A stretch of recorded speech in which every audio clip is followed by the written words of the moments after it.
Sepasang kekasih yang berpendidikan tinggi dan memiliki masa depan yang cerah. Tapi sayangnya, kehidupan percintaan mereka berbanding terbalik dengan kenyataan yang ada.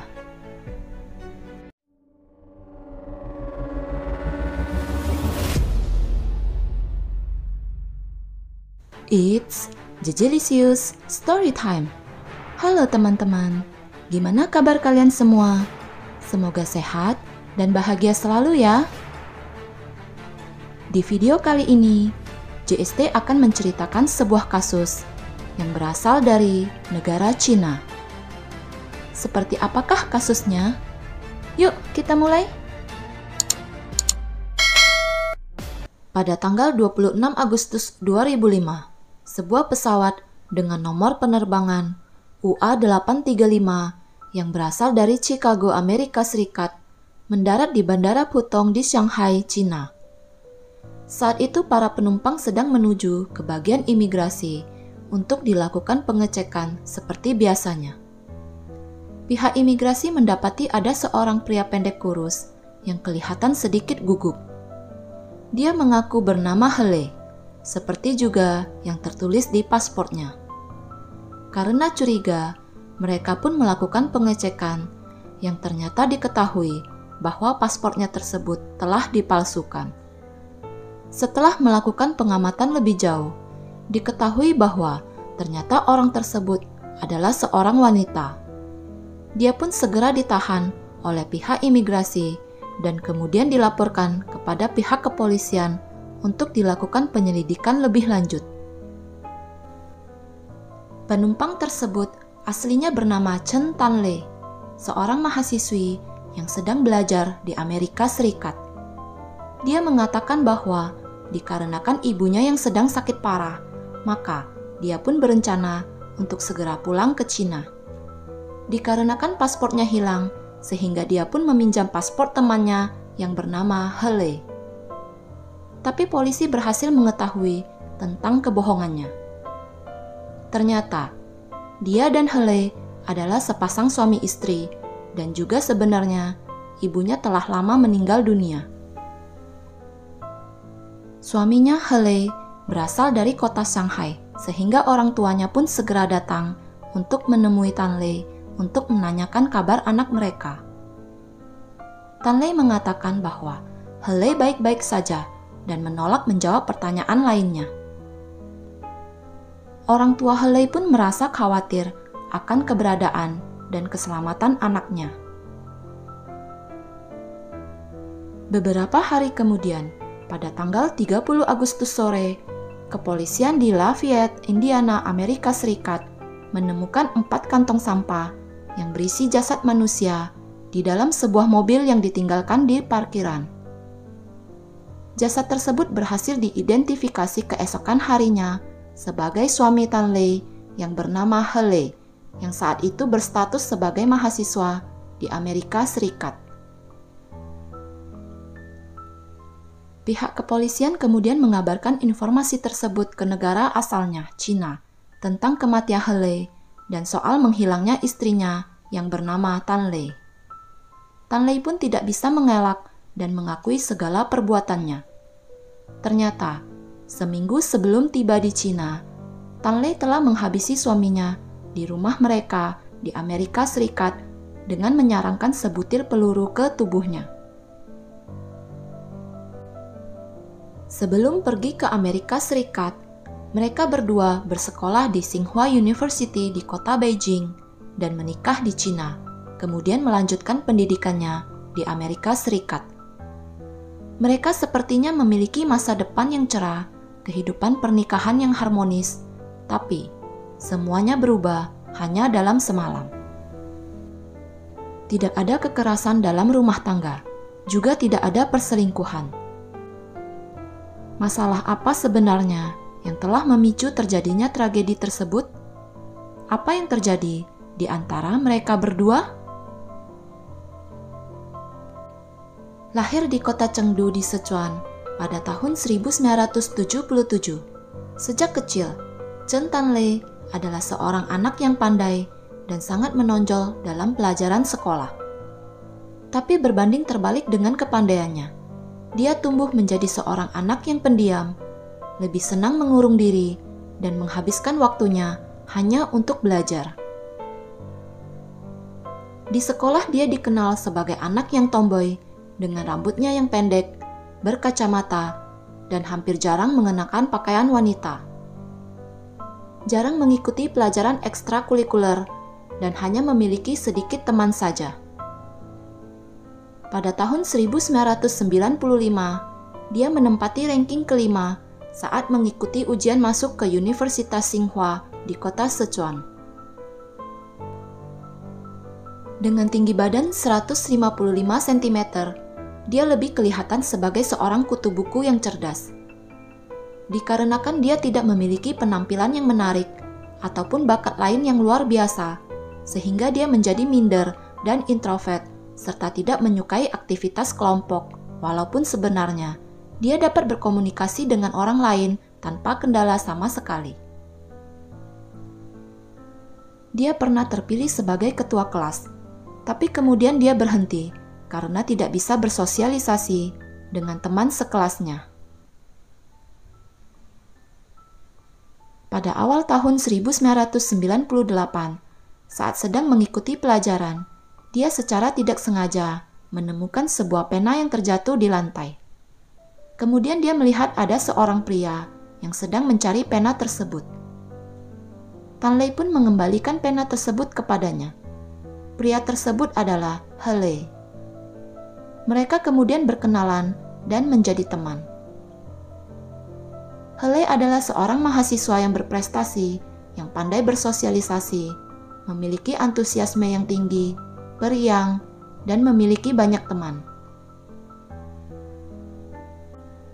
Pada bulan November 1998, Tan Lei dan He Lei bersama dengan beberapa mahasiswa lainnya berencana untuk melihat hujan meteor pada malam hari. Dan sejak malam itu, hubungan mereka berdua semakin dekat. Mereka pun memutuskan untuk pacaran.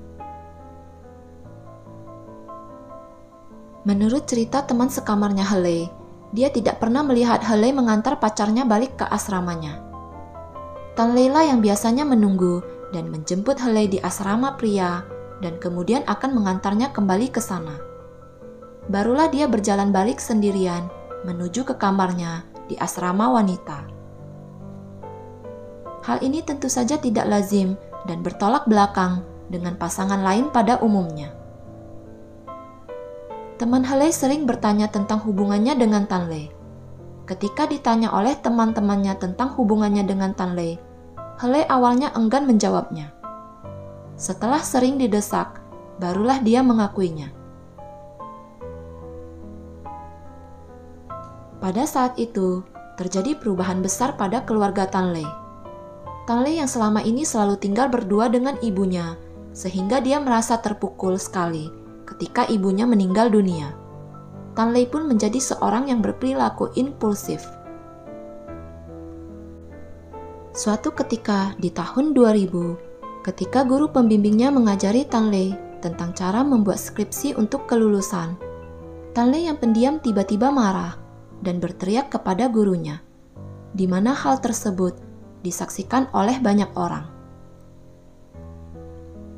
Setelah tamat sekolah, Tan Lei menerima beasiswa penuh dari Purdue University di Amerika Serikat.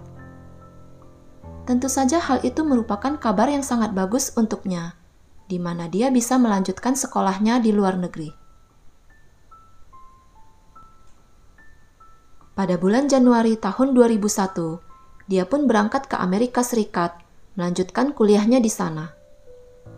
Pada saat yang sama, He Lei juga diterima di Universitas Tsinghua, jurusan teknik mesin, untuk mengambil gelar masternya. Mereka berdua pun melanjutkan hubungan LDR atau long distance relationship, walaupun sebenarnya ini bukanlah yang mereka inginkan sama sekali. Sayangnya permohonan visa He Lei ditolak, sehingga sementara ini dia tidak bisa menyusul Tan Lei di Amerika Serikat. Untuk mensiasatinya, He Lei pun berencana mengajukan visa sebagai suami Tan Lei. Pada bulan Mei 2001, Tan Lei kembali ke Cina untuk mendaftarkan pernikahan mereka berdua. Tapi mereka tidak merayakan upacara pernikahan dan berencana untuk melakukannya nanti saja. Sebenarnya orang tua He Lei tidak terlalu menyetujui pernikahan mereka, dikarenakan walaupun Tan Lei adalah seorang yang baik, bekerja keras, dan juga cerdas, tapi Tan Lei dibesarkan oleh ibu tunggal yang memiliki sifat buruk, sehingga sedikit banyaknya Tan Lei juga akan terpengaruh olehnya. Mereka takut He Lei tidak akan bahagia hidup bersamanya kelak. Tapi mereka tidak dapat berbuat banyak, karena anak mereka sudah terlanjur jatuh hati kepada Tan Lei. Akhirnya mereka pun terpaksa menyetujuinya juga. Setelah visa He Lei keluar, dia pun segera menyusul istrinya ke kota Lafayette di Amerika Serikat dan meneruskan kuliahnya di tempat yang sama dengan Tan Lei. Awalnya selama berada di Amerika, biaya kehidupan mereka kebanyakan bergantung kepada beasiswanya Tan Lei. Walaupun begitu, mereka tetap dapat menjalani hidup dengan bahagia. Hubungan mereka pun semakin dekat. Dengan ketekunan dan performanya yang luar biasa, He Lei berhasil mendapatkan gelar masternya di Universitas Purdue dan juga mendapatkan beasiswa di sana. Dia akhirnya juga berhasil mengganti visa pendampingnya menjadi visa pelajar. Tan Lei berpikir bahwa He Lei yang berhasil mendapatkan semua keberhasilannya tersebut akan memberikan dia suatu hadiah atas pencapaiannya. Tetapi dia malah kecewa, karena jangankan hadiah, He Lei bahkan tidak berbagi sedikit pun kebahagiaan tersebut dengannya. Cinta bersemi, tapi kehidupan keluarga mereka hanya biasa saja. Suami istri seharusnya saling menunjukkan kepedulian, kepekaan, dan keromantisan dalam kehidupan keseharian mereka. Mereka berdua memang saling membutuhkan, tapi dalam arti dan bentuk yang lain. He Lei terlihat lebih bergantung kepada istrinya. Contohnya, mau kemana-mana, yang membawa mobil adalah Tan Lei. Mobil rusak pun, Tan Lei lah yang pergi mengurusnya. Tan Lei yang mengatur dan mempersiapkan segala keperluan saat mau berangkat keluar. Intinya, Tan Lei lah yang lebih dominan dalam kehidupan pernikahan mereka. Di sisi lain, Tan Lei berharap bahwa segala hal dan pengorbanan yang telah dilakukan oleh dirinya akan membuat He Lei lebih peduli dan menghargai dirinya. Akan tetapi, dikarenakan perbedaan kepribadian yang besar di antara mereka, membuat mereka sering terlibat percecokan, walaupun hanya dalam hal-hal yang sepele saja. He Lei adalah seorang yang cerdas, pandai bersosialisasi, sehingga memiliki banyak teman dan sering berkumpul dengan teman-temannya. Sebaliknya istrinya bertolak belakang sama sekali dengannya. Tan Lei tidak suka berkumpul bersama orang lain, lebih suka menyendiri di rumah. Dia berharap suaminya dapat menghabiskan waktunya menemani dia di rumah. Dia juga tidak suka apabila ada yang datang berkunjung ke tempat mereka. Suatu saat, ketika ada tetangganya yang mau melihat mesin cuci mereka, dia memotret beberapa foto mesin cuci tersebut dan mengirimkan foto-foto tersebut via email kepada mereka. Pada bulan Januari 2003, sekali lagi, Tan Lei terlibat perselisihan dengan salah satu guru pembimbingnya diakibatkan oleh kerjasama tim yang buruk, sehingga menyebabkannya tidak lulus. He Lei kemudian menggunakan koneksinya dan meminta bantuan kepada seorang profesor Cina tua agar mau membantu kelulusan Tan Lei. Akhirnya pada akhir tahun 2003, Tan Lei berhasil mendapatkan gelar masternya dan bekerja sebagai seorang asisten peneliti bagian teknik kimia di sebuah laboratorium. Tapi dikarenakan dia tidak dapat menjalin hubungan baik dengan para rekan kerjanya, sehingga tidak ada yang mau bekerja setim dengannya. Akibatnya, proyek penelitian yang ditanganinya pun berjalan lambat, sehingga membuatnya stres dan tertekan. Diakibatkan oleh tekanan pekerjaannya, Tan Lei menjadi sering uring-uringan dan mudah marah. Tapi suaminya tidak pernah memperhatikan hal tersebut. Perdebatan dan pertengkaran yang sering terjadi menurut Haley adalah hal yang biasa saja. Tetapi berbeda dengan Tanley. Dia menganggap bahwa suaminya sudah mulai tidak peduli lagi kepadanya. Suatu ketika, Haley pergi memancing ikan bersama teman-temannya, ditemani juga oleh Tanley yang kala itu sedang duduk dan melihat mereka memancing. Dia kemudian mengatakan kepada Haley bahwa dia mau mencoba ikutan memancing juga. Tetapi Haley tidak memperbolehkannya. Tanley tanpa sengaja terjatuh dan mencederai pergelangan kakinya. Teman-temannya segera berusaha menolongnya. Tapi Haley hanya duduk dan tetap meneruskan pancingannya. Mungkin dia merasa malu. Tanley pun mulai menangis menahan rasa sakit. Setelah beberapa lama, akhirnya Haley baru berdiri dari tempat duduknya dan mendekati Tanley untuk melihat keadaannya. Dan sebuah tamparan pun mendarat di pipi Haley. Hubungan di antara mereka berdua pun sering sekali diwarnai dengan pertengkaran hanya karena masalah kecil saja, dan sering berakhir dengan kelakuan kasar yang dilakukan oleh Tanley. Tanley merasa suaminya sudah tidak menghargainya lagi. Tanley kadang bertanya kenapa suaminya mau menikahinya. Haley mengatakan bahwa karena dia sangat imut. Tanley tidak mempercayainya. Dia mengatakan Haley menikahinya hanya sebagai alasan agar dia dapat pergi ke Amerika saja. Tanley tidak memperbolehkan suaminya berkumpul, apalagi menghadiri pesta dengan teman-temannya. Sikap posesifnya ini membuat mereka makin sering bertengkar. Kecurigaan dan obsesinya membuat dia menjadi orang yang sangat sensitif.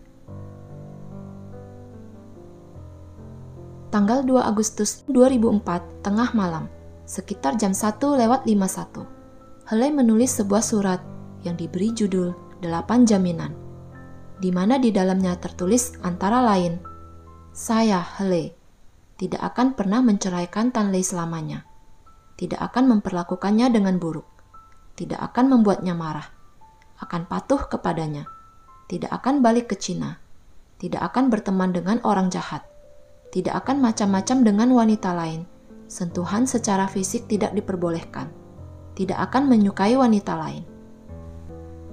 Dia menulis surat tersebut tengah malam, sepertinya untuk mematuhi keinginan dari Tanley.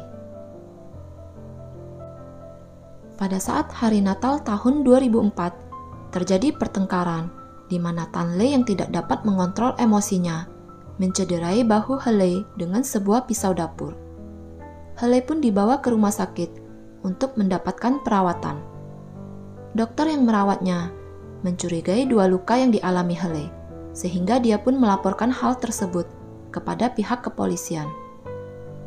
Di hadapan polisi, Haley mengaku bahwa hal tersebut bukanlah kali pertama terjadi, tapi kali ini adalah yang terparah. Polisi kemudian membawa Tanley ke kantor kepolisian untuk diminta keterangannya. Dari hasil penyelidikan, akhirnya Tanley ditahan dan dijadikan sebagai tersangka dalam kasus percobaan menghabisi seseorang. Haley yang kasihan kepada Tanley akhirnya membayar pengacara untuk membantu mengganti tuduhannya dari percobaan menghabisi seseorang menjadi penyerangan saja. Dia pun membayar uang jaminan sebesar $50.000 agar Tanley dapat segera dikeluarkan dari penjara. Tanley pun diberikan pembebasan bersyarat, di mana visanya ditahan agar dia tidak dapat lari meninggalkan Amerika Serikat. Pengadilan juga memutuskan agar dia sementara juga tidak diperbolehkan untuk mendekati Haley. Tanley dirujuk untuk mendapatkan pengobatan psikiater. Pada bulan Mei 2005, atas izin dari dokter yang menanganinya, mereka pun diperbolehkan tinggal bersama lagi. Haley menerima Tanley kembali karena berpikir bahwa mereka bisa mulai mencoba membina hubungan lagi dari awal. Tapi ternyata, hanya beberapa lama tinggal bersama, mereka terlibat kembali dalam pertengkaran. Hingga suatu ketika, Haley yang sudah tidak tahan lagi akan sikap Tanley, akhirnya menyatakan keinginannya untuk bercerai dari Tanley. Akibat perkataan tersebut, mulai timbullah perasaan benci di hati Tanley. Pada tanggal 18 Agustus 2005, Tanley menggunakan nama Jack Washington membeli sebuah senjata beserta pelurunya dari internet dari seorang yang bernama Christopher Michaelen. Keesokan harinya, tanggal 19 Agustus 2005 malam, kembali terjadi pertengkaran hebat di mana Haley kembali menyebutkan soal perceraian. Pada subuh di hari berikutnya, di saat Haley sedang tertidur, Tanley pun mendaratkan sebutir peluru dari senjata yang baru dibelinya tersebut ke bagian belakang kepala Haley yang langsung membuatnya kehilangan nyawa di saat itu juga. Dia menemani dan membiarkan jasad suaminya berada di atas tempat tidurnya selama 7 hari. Memasuki hari ke-7, setelah dia mendapat teguran atas bau busuk yang datang dari kamarnya, dia pun segera mencari orang dari internet yang mau membantunya memasukkan jasad Haley ke dalam kulkas dengan membayarnya sebesar $3.000. Dia mengatakan, orang yang membantunya tersebut bernama Jack. Keesokan harinya, Tanley menyamar menjadi pria dengan menggunakan visa Haley, berhasil menaiki pesawat dan tiba di Cina sebelum akhirnya ditangkap oleh kepolisian di bandara. Ayah Chen Tanley adalah seorang profesor yang cerdas, memiliki sifat humor, berkarisma, dan disenangi oleh orang-orang di sekitarnya. Akan tetapi, ibunya hanyalah seorang wanita pedesaan yang tidak berpendidikan tinggi, memiliki karakter yang sangat jauh berbeda dengan ayahnya. Ibunya adalah seorang yang paranoid, memiliki kecemasan yang berlebihan, pemarah, posesif, dan pencemburu buta. Walaupun terdapat perbedaan yang besar, tapi ayahnya tidak memperdulikan itu semua. Dia merasa bahwa istrinya adalah seorang pekerja keras dan dapat diandalkan. Walaupun tidak memiliki pendidikan yang tinggi, dia tetap mencintai istrinya sepenuh hati. Akan tetapi, istrinya tidaklah berpikir demikian.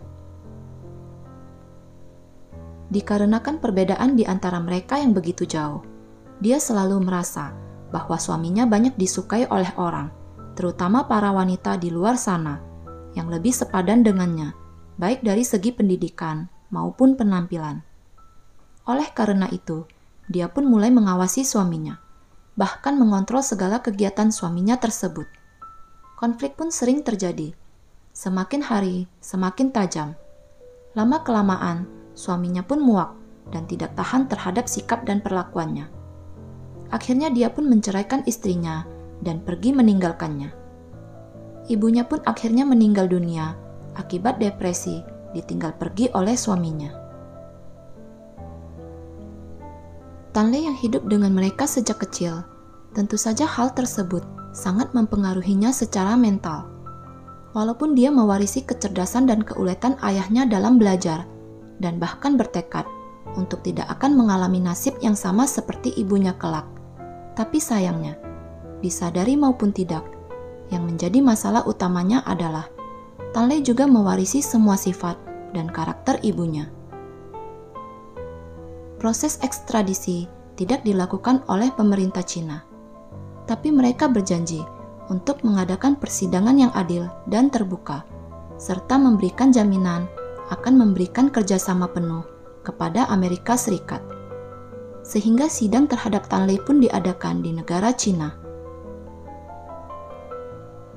Dari hasil penyelidikan oleh kepolisian di Amerika Serikat, ternyata tidak ditemukan bukti bahwa Tanley telah membayar orang untuk membantunya memasukkan jasad Haley ke dalam kulkas, maupun telah membantunya membuang jasadnya. Tidak ditemukan adanya sosok Jack, seperti yang telah disebutkan olehnya. Semua itu hanya karangannya semata. Ternyata, dia sendirilah yang telah memasukkannya ke dalam 4 buah kantong plastik sampah dan meletakkannya ke dalam mobil mereka yang ditinggalkan di parkiran sebuah hotel. Tanley membuat pengakuan di dalam persidangan dengan mengatakan bahwa dia sangat mencintai suaminya. Dia hanya menginginkan agar suaminya selamanya berada di sisinya dan takut suaminya akan meninggalkannya. Tan Lei pun terbukti bersalah dan dijatuhi hukuman mati. Akan tetapi, andaikan dalam 2 tahun awal masa tahanannya, Tan Lei berkelakuan baik, maka hukumannya akan diganti menjadi hukuman 15 tahun penjara. Dia pun diharuskan membayar uang kompensasi sebesar 440.000 yuan atau hampir setara 1 miliar rupiah kepada orang tua He Lei. Tidak terdapat kejelasan dengan status dan keberadaan Tan Lei saat ini. Apabila dia berhasil melewati masa 2 tahunnya dengan baik, maka mungkin saat ini dia telah dibebaskan dari penjara. Demikianlah cerita tentang Tan Lei, si wanita pintar yang posesif, dan suaminya He Lei. Bagaimana menurut pendapat teman-teman JST tentang kasus ini? Apakah keadilan telah ditegakkan? Apakah Tan Lei telah mendapatkan ganjaran atas segala perbuatannya? Bagaimana bisa seorang Tan Lei berhasil mengelabui pihak imigrasi di Amerika Serikat sehingga berhasil kembali ke negara asalnya? Dengan senang hati, kami akan menunggu pendapat dari teman-teman JST semuanya. Jangan lupa tulis di kolom komentar ya. Mohon maaf jika ada kata-kata yang salah dan tidak berkenan. Apabila suka dengan cerita ini, tolong bantu di like, share, dan subscribe ya. Oh ya, jangan lupa juga aktifkan lonceng notifikasi agar teman-teman bisa mendapatkan cerita terbaru dari JST. Akhir kata, stay safe, stay healthy, stay at JST. See you on next Jejelicious Stories. Bye-bye.